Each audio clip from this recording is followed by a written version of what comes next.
August 1939. I looked across the room and saw the British PM staring at me. I could tell he wasn't happy.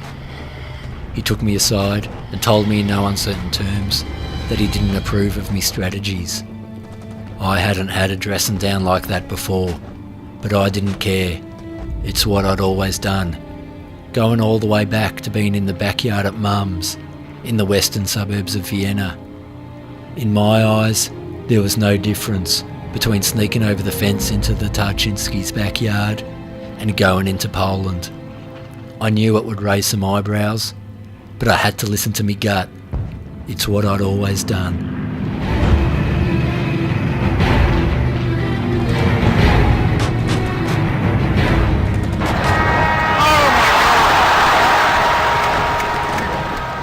June 1941.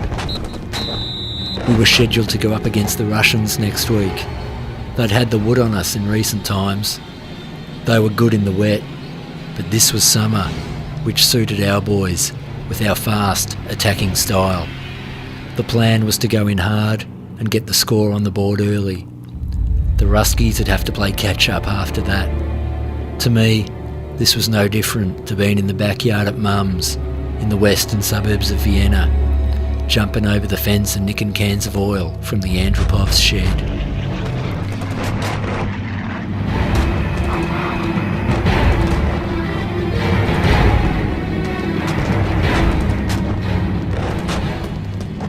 May 1945. Me and the boys were feeling really under the pump now. We'd bunkered down and were trying to work out the best strategy.